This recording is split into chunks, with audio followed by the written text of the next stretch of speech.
Guten Morgen aus Indien. Wir fangen mal so an, wie das wirklich ist. War gestern einen richtig schweren Schlafplatz zu suchen. Wir stehen jetzt hier an so Reisfeldern, wollen jetzt eigentlich losfahren, aber jetzt stehen hier 100 Menschen um uns rum, die uns einfach nur anglotzen, aber auch nicht wirklich Englisch können. Yes? Ich verstehe dich nicht. Ich spreche deine Sprache nicht.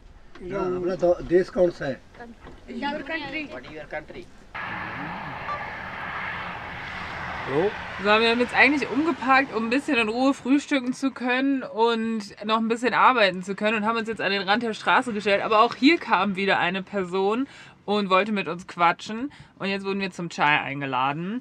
Und wir haben ja jetzt schon oft gesagt, nee, bitte lass uns in Ruhe. Aber jetzt nehmen wir das mal an. Also wenn ihr gedacht habt, ihr seht bei uns den Taj Mahal in Indien, dann seid ihr falsch. Bei uns geht es jetzt so weiter, wie es im Iran aufgehört hat. Wir sind jetzt hier bei irgendeiner Familie im Haus. Die sind, glaube ich, auch gerade erst alle aufgewacht, weil es noch ganz früh morgens. Und jetzt gibt es gleich erstmal Chai. Nach dem Tee und netter Unterhaltung wurde uns noch der Hof und die Tiere gezeigt. Die Familie baut Getreide an und hat einige Nutztiere für den eigenen Gebrauch, wie Hühner für Eier und Büffel für Milch. Und jetzt bauen die gerade Weizen an, weil es Winter ist. Und im Sommer wird dann halt Reis angebaut. Also das wechselt dann immer so. Und die meinten, dass der Weizen, das ist eigentlich ganz einfach, braucht nicht ganz so viel Arbeit. Aber der Reis braucht richtig viel Arbeit, weil der muss halt jeden Tag bewässert werden. Und so. Ja. Sleeping, cooking, water. Das war jetzt unsere erste Einladung bei einer indischen Familie und da lernt man einfach am meisten über Land und Leute. Zum Glück konnte ein Sohn auch Englisch, weil der gerade aus Melbourne zu Besuch ist. Das heißt, wir konnten von dem echt nochmal viel über Indien erfahren. Zum Beispiel, dass er den Verkehr auch ganz schrecklich findet und hier nicht Auto fährt, weil sich einfach wirklich niemand an irgendwelche Regeln hält. Also alle wollen immer zuerst und sind nur am Drängeln und unsere Panik manchmal ist nicht so unbegründet. Und sonst waren das einfach 10 Leute, die auf 2 Häuser verteilt zusammen wohnen und Farmer sind. Also sie haben uns dann ihre Felder gezeigt und ihre Tiere. Das war auf jeden Fall voll schön. Wir haben Chai bekommen, der ja immer sehr lecker ist. Und das war auf jeden Fall ein guter Start in den Morgen. So, jetzt sollen wir noch rüberfahren. Ja. Achso, wir sollen anhalten. Auf der Straße sehen uns natürlich auch mal alle Leute und machen dann zum Teil während der Fahrt Fotos und winken uns und sagen immer, wir sollen anhalten. Mal sehen, bisher sind wir immer vorbeigefahren, mal sehen, was jetzt passiert. Ja, die wollen einfach nur ein Foto. Ah ja, da kommt er. Oder die überholen halt, um dann wieder langsam zu fahren, um dann ein Foto zu machen. Foto. Also für ein Selfie muss man hier immer anhalten.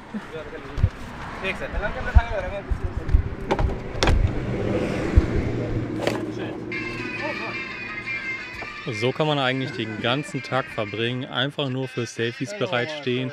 Bis auf ein paar Ausnahmen war das aber das letzte Mal, dass wir sowas gemacht haben. Warum, erklären wir später. Also es ist überhaupt nicht schlimm, aber es ist schon, also manchmal gibt es halt Situationen, wo man darauf gar keinen Bock hat und das ist echt, weiß ich auch nicht, dass wir sowas Besonderes sind, ist schon irgendwie krass.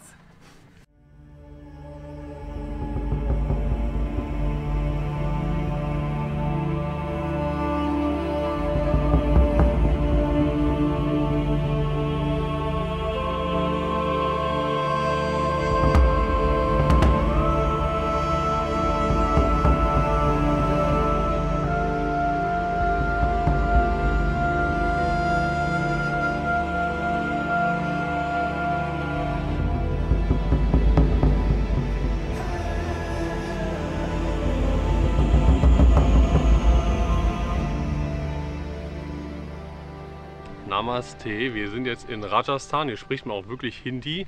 Bisher war unsere Zeit in Indien etwas schwierig und zum Teil nervig, deswegen haben wir noch nicht so viel gefilmt. Es ist halt sehr laut und es gibt sehr viele Menschen, die nicht viel zu tun haben. Und deswegen ist halt so die Stellplatzsuche einfach etwas schwer. Hier geht es eigentlich, wir sind an so einem Naturgehege. Hier laufen so ganz viele Gazellen und Wildschweine und so rum. Ist ein bisschen so, als wären wir jetzt hier auf Safari. Zwischendurch kommen dann halt nur ein paar nervige Leute vorbei, die ein Selfie wollen. Oh je, da kommen die Selfie-Menschen. Bisher war es heute eigentlich ganz gut, war noch niemand da.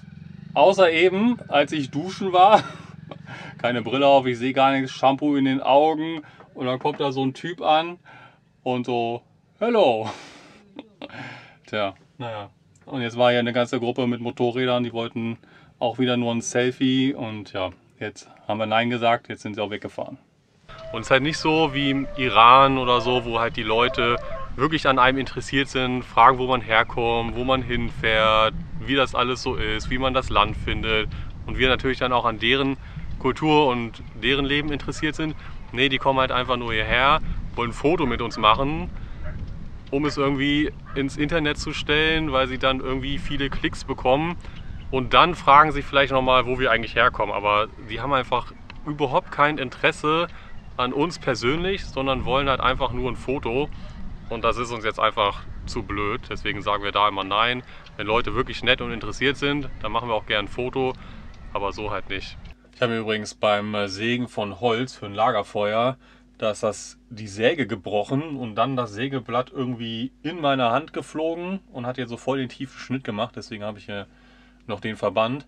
Aber wie auch immer, wir sind jetzt auf dem Weg mehr Richtung Süden im Land, weil im Norden in Amritsar, wo wir über die Grenze gekommen sind, war es halt noch ziemlich kalt, sehr nebelig und einfach nur super schlechte Luft. Und die nächste Stadt mit Sehenswürdigkeiten für uns ist jetzt Jodhpur. Und das sind aber halt mal 800 Kilometer, weil dieses Land ist einfach riesig und dazwischen ist halt auch nicht viel. Der Verkehr ist auch echt ziemlich gefährlich, deswegen fahren wir auch ziemlich vorsichtig und langsam, eigentlich kaum noch schneller als 60. Okay, sonst sind wir auch nicht sehr viel schneller. Naja, wir nehmen euch mit auf unsere chaotische Reise durch Indien und zeigen euch, wie das hier alles so läuft. Die Safari geht weiter hier. Oh, Babys.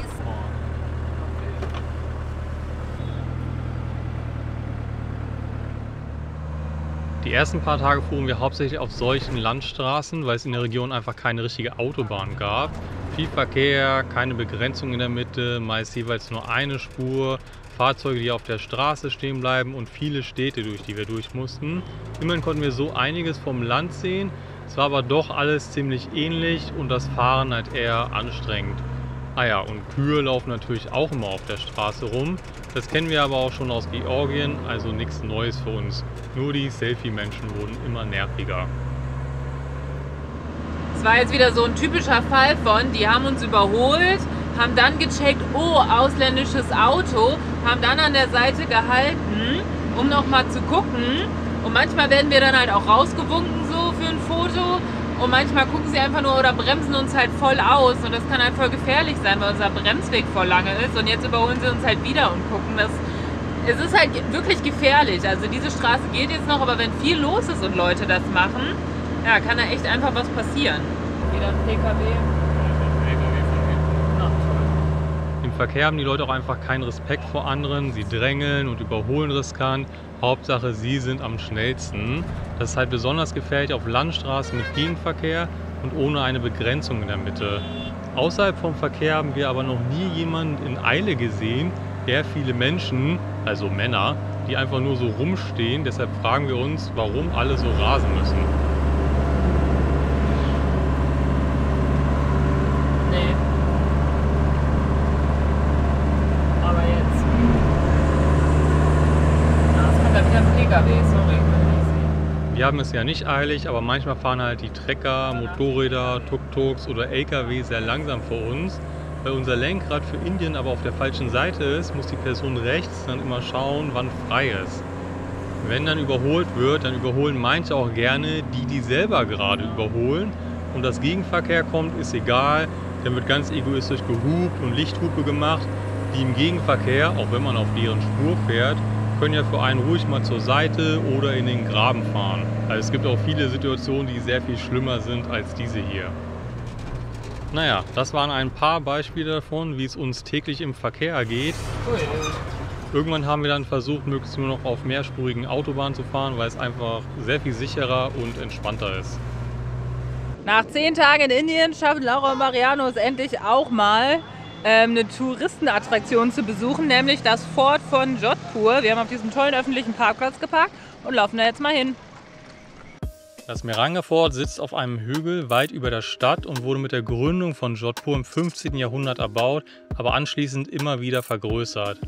Das Fort von Jodhpur war auf jeden Fall total spannend, künstlerisch betrachtet, weil es halt nochmal eine ganz andere Kunstrichtung als in Europa ist. Also die Architektur und die Gemälde und so sehen ja nochmal ganz anders aus als alles, was ich bisher gesehen habe.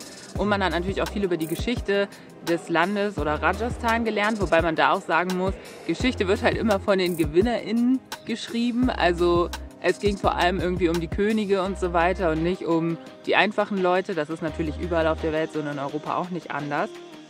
Über eine Treppe konnten wir noch runter in die Stadt laufen, die ja eigentlich sehr schön ist, weil dort viele Häuser blau angemalt sind. Man ist dann halt ziemlich schnell im lauten Chaos, es stinkt von der offenen Kanalisation, es liegt viel Müll rum und durch die engen Straßen rasen Motorräder und Tuk-Tuks, von denen man ununterbrochen angehupt wird. Es gab ein paar halbwegs ruhige Gassen, aber es war leider einfach unmöglich, entspannt durch die Stadt zu bummeln und hier und da mal in ein Geschäft oder Restaurant reinzuschauen. Deshalb sind wir ziemlich schnell wieder zum Parkplatz umgedreht und haben uns aus der Stadt raus weiter durch den Schwimmverkehr geschoben.